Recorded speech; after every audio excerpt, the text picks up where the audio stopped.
Ahead of a new documentary, we're joined by two people who are at the heart of the case. Shannon Matthews' former friend, Julie Bushby, who led the search for Shannon, and Richard Edwards, one of the first journalists on the scene. Morning to both of you. Morning. Thank you so much for joining us today. I think it's one of those things, it's one of those cases, isn't it, that we all remember. It was everywhere. It's all still etched in our minds, and now there's a documentary, a two-part documentary that you are both involved in. We've watched it, haven't we, Andy? And it kind of brought everything back, and, you know, it's such a shocking scenario to find yourself in. And, Julie, you were at the heart of it. Can you take us back to that day when the alarm was raised and what happened? One of the neighbours were outside my house. I was doing my ironing, and I just asked her how come she was stood there, and she just said to me, one of Karen's kids have gone missing. And it's... just from that conversation, it went from there. And that must have... I mean, that is the news that nobody ever wants to hear. Did everybody just kind of go into kind of fight mode for her? Well, it's a small community, is Moorside itself. So I went down an open community house, and then people were turning up. What can we do? What can we do? And first of all, we started off with searches. And then the police asked us to stop searching because what might not be evidence to us could be evidence for them. So they asked us to stop the searching. So we thought, what else can we do? And that's when the posters and the T-shirts started and going up on all the lampposts. You really were integral to leading those searches and getting that real spirit from the community. Had you always been a spirited community? Did everybody know everybody and everyone's kids would play together? It was a close-knit community. I mean, everybody knew everybody else. You might not go into their house for a coffee, but everybody acknowledged everybody else. You always knew where, if a child were out on the street, you'd know where they were living, you know what I mean? It was a very close community. Yeah. And describe Karen to us, because you would have known her just as another mum. She was just another mum on the estate. I mean, I didn't get to know Karen until Shannon had gone missing. I knew of her. Right. I did a course with her previous to that, but we never were mates. Right. But I didn't get to know Karen until Shannon had gone missing. And how did you find her? What was she like? In that, you know, again, it's kind of the news that no mum ever or dad, parent, carer ever wants to hear about a child. How was she in those initial days? Did you ever kind of have any doubts as to what was going on? We weren't looking for any doubts as to what was going on. It was all about this child missing. Which is what the entire community were concentrating on. I mean, obviously, there were hearsay going round that she were acting weird in this sort of way, but it sort of, like, went over our heads. Yeah. Because it was about looking for the little girl, not looking at the mother's reactions.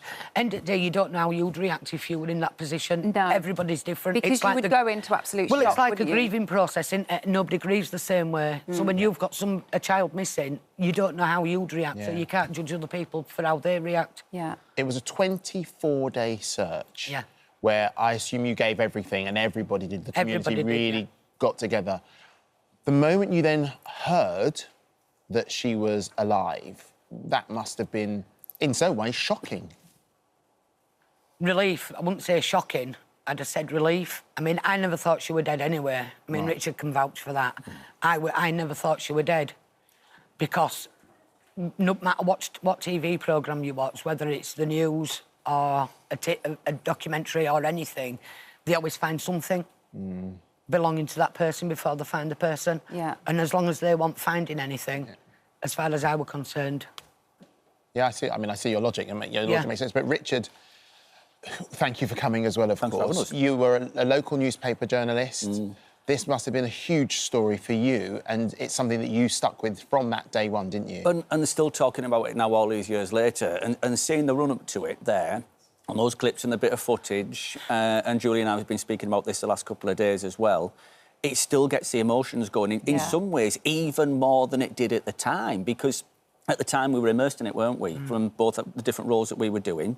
But as the time has passed and I've had more time to think about it, it just seems even more unbelievable what actually happened. This isn't going to happen. Oh, that's just happened. That's not going to happen. Wow, that's just happened as well.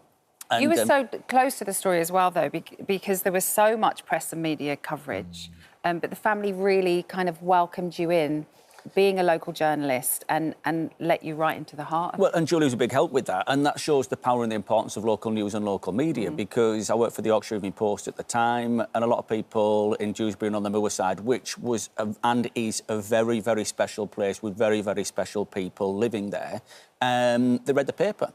So they understood the value of working with the local journalists to keep the momentum and the profile of the search high. And Julie's absolutely right. All the way through it, there remained this belief that this little girl would be found safe and she would be brought back. So it didn't matter what anyone else thought. That's what the people on the Moor side were saying. That's the way we went, and we all bought into that. And there were stories in the paper nearly every day. And the bit that really made me nearly tear up there was watching the footage of the community march, the March for Shannon. Everybody was out at Julie, and it just showed the fact that people there, to get this little girl back, some of them didn't even know her. That didn't matter. She was one of theirs, and they wanted to get her back. Put lives on hold, didn't they, Jules? Yeah. To make that happen. Everything else came secondary to that. Everybody chucked absolutely everything into it.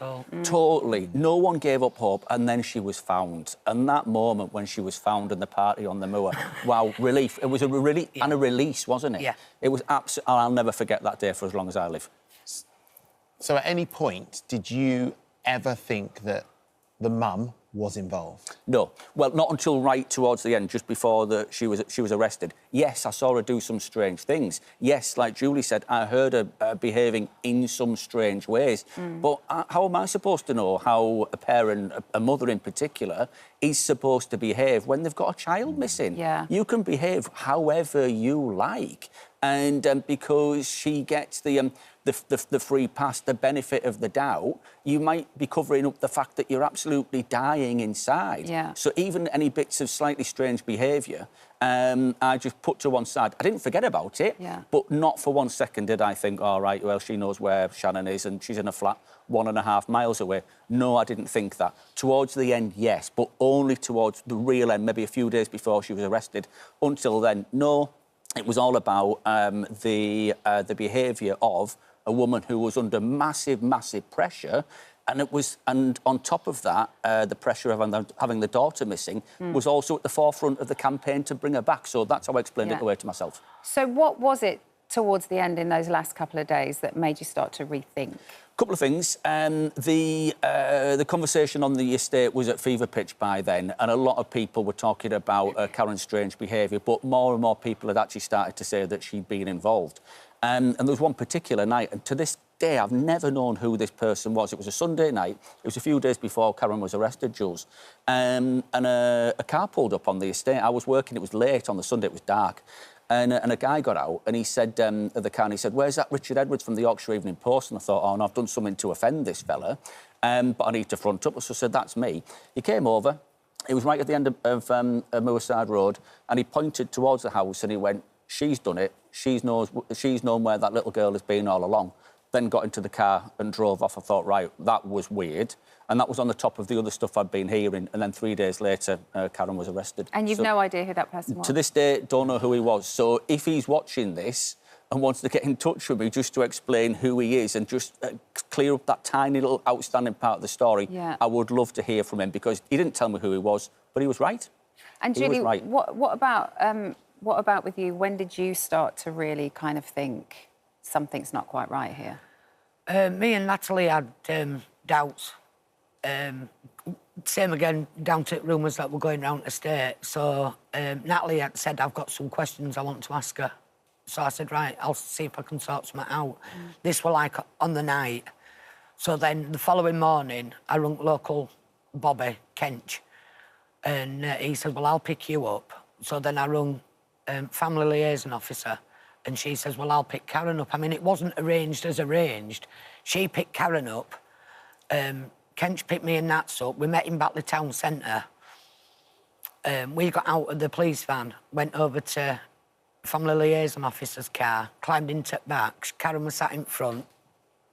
Family liaison officer was in driver's seat, and it just went from there. And no, we didn't plan on her. I mean, it was that arranged that the family liaison officer were making jotted notes on little bits of paper that she was finding in car. So in no way, shape or form was it pre-planned. Yeah. But was that the point at which she was arrested? That was the point at when she was arrested. How did you feel at that moment in time? What was going through your mind? When she actually came out with it, it were like mixed emotions, relief that it was over, anger, disappointment, used and abused, but not just me. The whole community, entire community. She just made us look like plant pots. Were you still... You must have still been left with so many questions. I did have so many questions. I used to go visit her at prison and I asked the same questions every time I went. And so you stayed in touch? I stayed in touch with her. OK. How was she? Was she...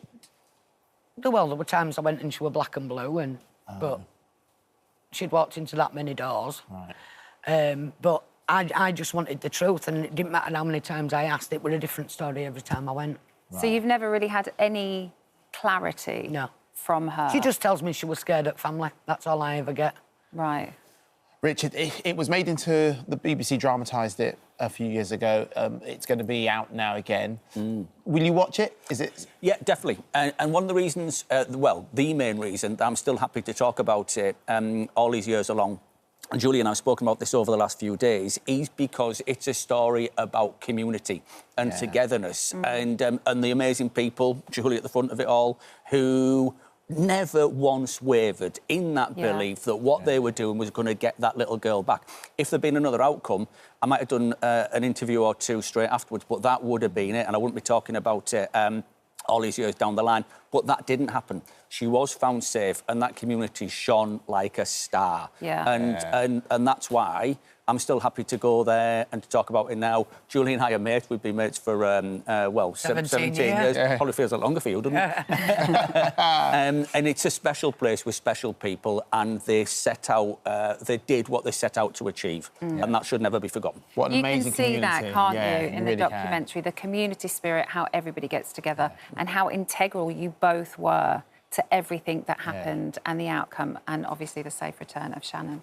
Every community needs a you, I've got to say. Every community and a you. And a you, but most definitely a you. Definitely a Julie. Definitely Absolutely. a Julie, 100%. Honestly, well, thank you very much for coming in and telling the story and enlightening us. And don't forget, The Hunt for Shannon Matthews is available on Prime Video from this Sunday, the 17th of August. Thank you so much for visiting our This Morning YouTube channel. We upload new content every single day, so go ahead and hit that subscribe button, and we'll see you in the morning.